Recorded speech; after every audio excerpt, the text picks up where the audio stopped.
Hey guys, welcome back to the channel.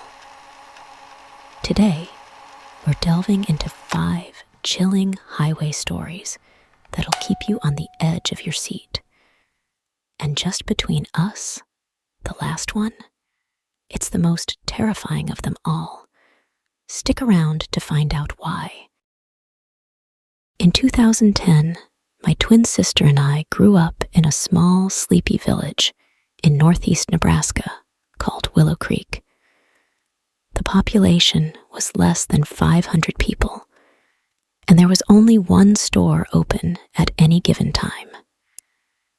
We moved back home after college for a little while, until we could figure out a plan for our futures. One night, at around 3 or 4 in the morning, we were both still awake and having a high amount of anxiety. This was nothing new, as we've had anxiety since we were young. We decided to go for a walk to try to relieve that constant ache in our chests. Because Willow Creek was so small, everyone knew everyone, and it was a relatively safe place. We had gone for walks at this time before, without any incident. We would walk along the main road, which was about a half mile, and connected to the highway. The route was only partially lit by streetlights on each end, the lights of the town, and one singular light at the end of the road by the highway. My sister and I talked while we walked. We would speak about whatever was on our minds, usually what was bothering us at that moment, and that's what we did. Because of the conversation, the first half of the walk went by really fast. We left the street lights of the village behind as we walked that half mile to the highway. We were feeling so good at that point from the exercise that we contemplated going even further onto a minimum maintenance road that was on the opposite side of the highway. "You want to keep going?" I asked my sister. "Sure," she replied. We began walking across towards the road. There were no lights on this road, and admittedly, I am a bit scared of the dark. All the same, I was determined to keep going.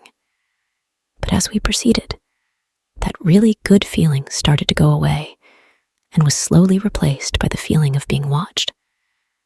I found myself looking around into the fields, and dread filled my body.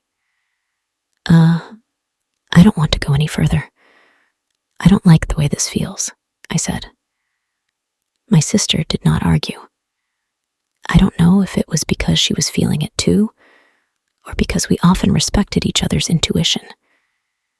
Either way, I was happy to turn around and get out of there. We walked back across the highway and onto the main road back into Willow Creek.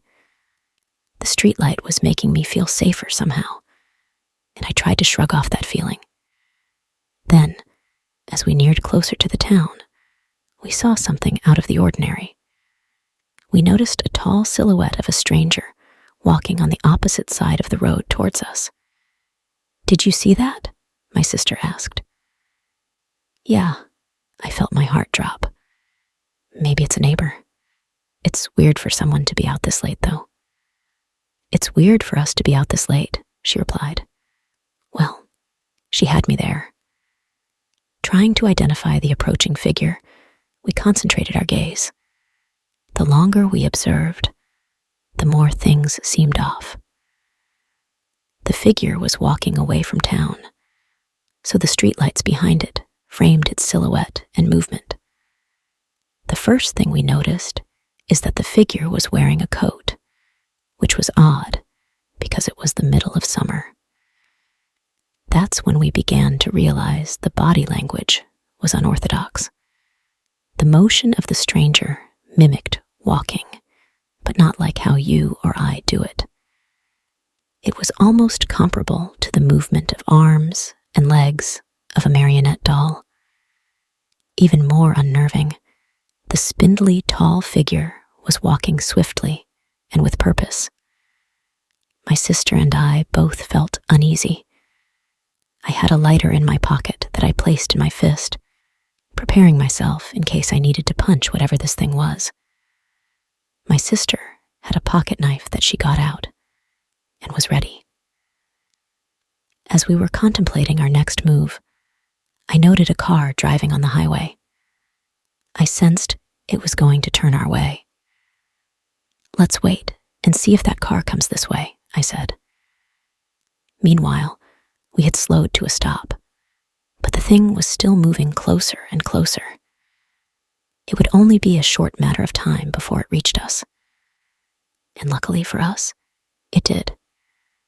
The car did end up turning onto our road, and so we stayed back and watched what happened. The car neared us, and the lights finally hit the figure. At that moment, our blood ran cold as we both watched this thing fleeing into the nearby darkness of the field. The second the headlights were near, it flew so fast, it was like a tissue tied to a string being yanked in the opposite direction. I remember the silhouette of the coat flapping behind it. I remember that the light did not illuminate any part of it, and it remained a dark mass.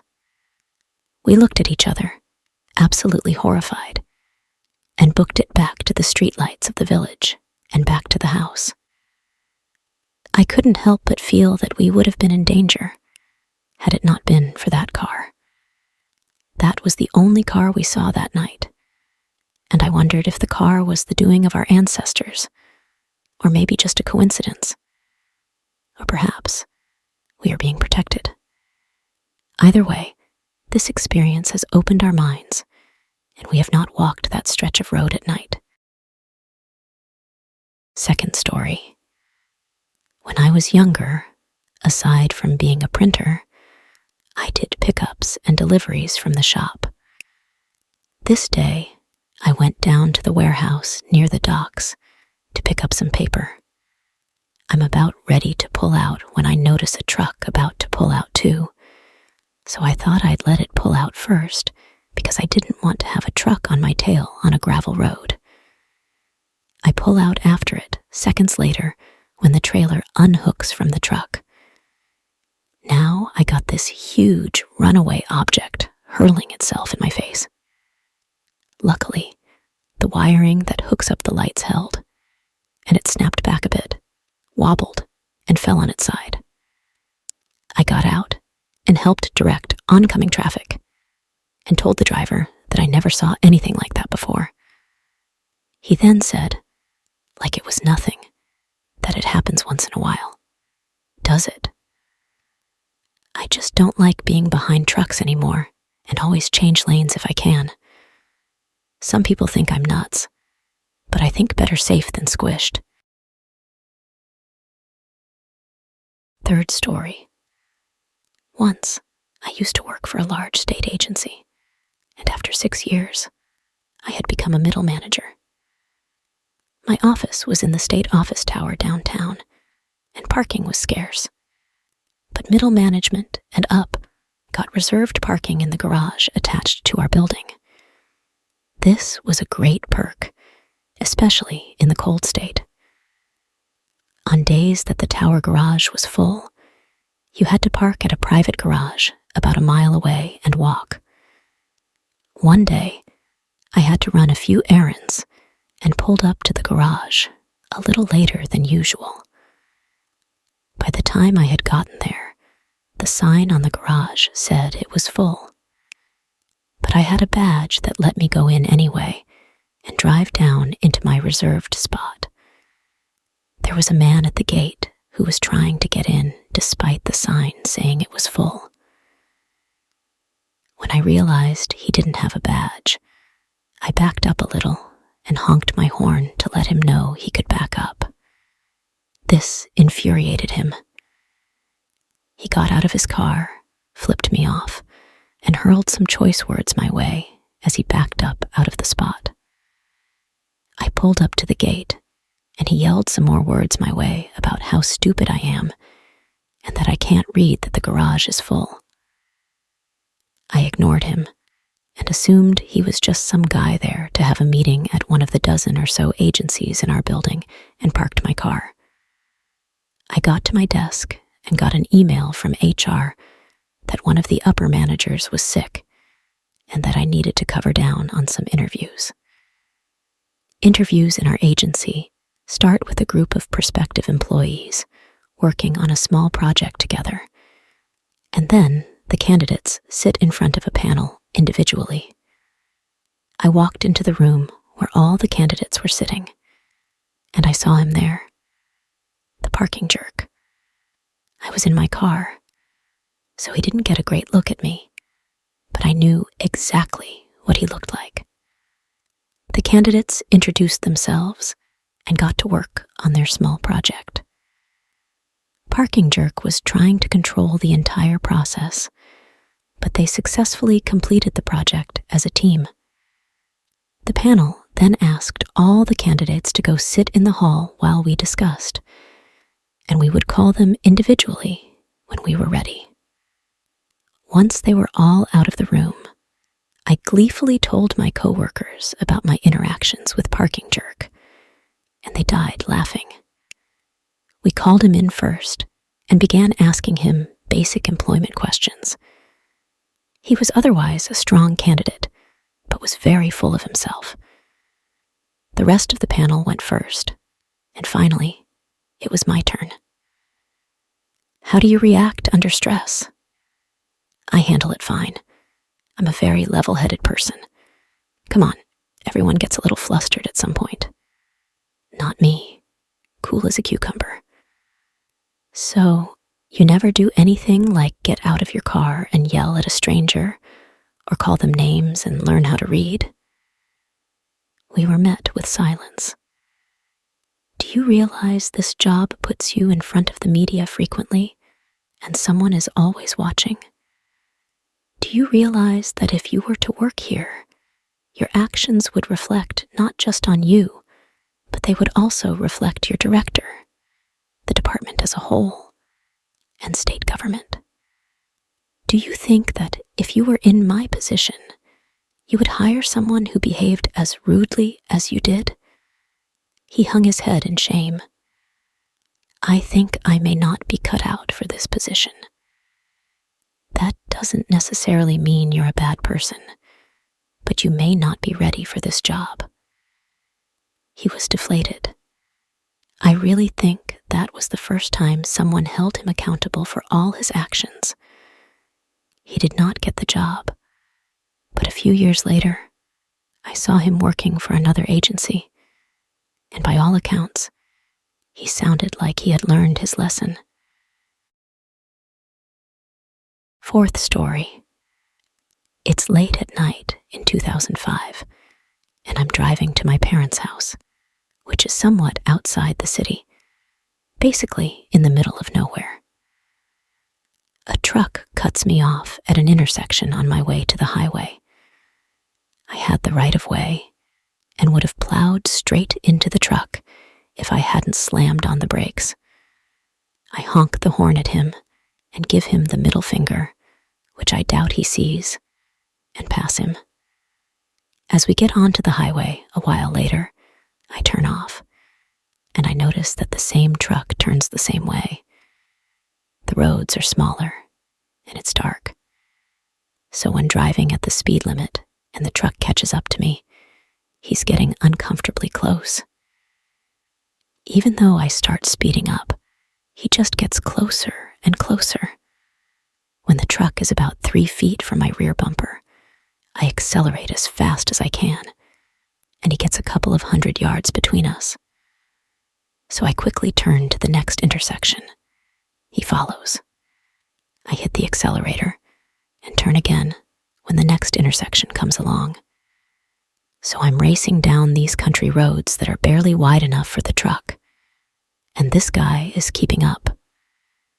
My heart is pounding like crazy, but I also know the area and the roads. I'm about to get into roads that run through the woods. I turn off my headlights, drive like a maniac, and manage to turn into an even smaller road, which I doubt he could have seen me doing. I can't keep driving because I know the road just goes into a cabin and ends there. So I come to a stop off it down the road and on the side so that the trees will cover me and turn my engine off. Then I wait. After a while, I can see his headlights on the road I turned off from. He's driving slower now. He stops at the intersection, shines a flashlight down the road I am, and he's looking in my direction for what feels like minutes. I hope the flashlight can't reach all the way to where my car is. Finally, he drives away. I wait for 5 more minutes and then head back to the main road and continue to my parents' house. The last story. I'm a 20-year-old male working the 4 p.m. to midnight shift alone at a gas station convenience store in Canada. Because the location of my workplace is right next to a highway, it's common for people to settle into the parking lot for a while, or even the entire night. What isn't common is when someone parks right outside the window beside the cash register, parallel to the building. It was around 11 p.m., and I'm preparing to close my shift, excited to go home and rest. A rush of customers comes and goes when I notice a car parked outside right beside the cash register. There's a huge window for the workers to look out to see the customers at the pumps. Many people have parked there before, but none have ever parked parallel to the store, snuggled up to the curb. Whatever, I thought. Maybe the man or woman is just exhausted. 11:30 rolls around, and the car was still parked there. I had to go outside to shut the oil shack, which appears to have been right next to where the car was parked. As I closed the shack, I looked into the car and saw the driver's seat reclined all the way back with a man laying back with a smirk on his face. I rushed inside and got behind the counter right as one of my regulars walked in. I pointed out the man in the car, joking that he's waiting for me. The regular seemed worried, telling me to call the cops. He said to stay safe, but he had to get back to work. I decided against calling the cops because the guy could have easily just been resting after a long haul. At around 11:45, I decided to call my sister because the guy was still outside. We live about 15 minutes from my workplace, a perfect amount of time for her to get there for closing. I told her the lowdown, to which she responded that she was leaving at that moment and would be there soon. At 11:48, the guy gets out of the car. I'm closing in less than 10, and now he decides he wants a snack. As I watch him, I notice he's walking around near the pump, staring off into the sky, probably looking at the cameras. 10:50. Now he walks into the store, not returning my greeting, walks straight towards the bathrooms. A couple of customers walk in, and because I'm busy with them, I assume the man may have walked out without me knowing. 12:01, and my sister shows up. Thank God the car was still parked outside.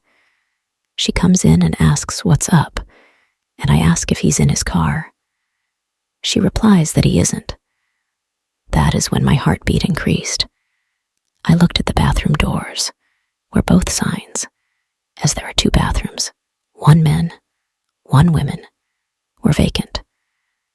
The little sign would be green when occupied and locked. The sign would be red. When the bathroom lights are on, you can see the glow from underneath the doorway. The lack of glow made me assume there was no one in either, because the lights are motion censored. I told my sister that there appeared to be no one in the bathrooms, so I began locking the doors and shutting off the lights. My sister, with her balls of steel, opened the women's bathroom, and who's sitting on the toilet? She closed the door and began yelling at him that the store was closing. A few minutes pass, and he's still there, so she pounds on the door little by little. 12:08, the creep exits the bathroom, grabs a cookie, buys it, and leaves. He never even looks me in the eye or speaks. He got into his car right away and hurried off. I finished locking up and met my sister at a Tim Hortons near me. Had my sister not been there, I'm unsure what would have happened. In this outcome, I could easily not be typing this out right now. Thankfully, that day at the beginning of my shift, I put in my 2 weeks' notice. I had to work the next night, which was uneventful, but I was still scared to go outside. After telling my parents and my mom, being the Criminal Minds fan, thought the man may have scanned the property for cameras and went to the bathroom to wait for me to check them during closing time, waiting also for the lights to go out as he sits there in the dark to then grab me and make a quick getaway. So glad that I'm done working there now.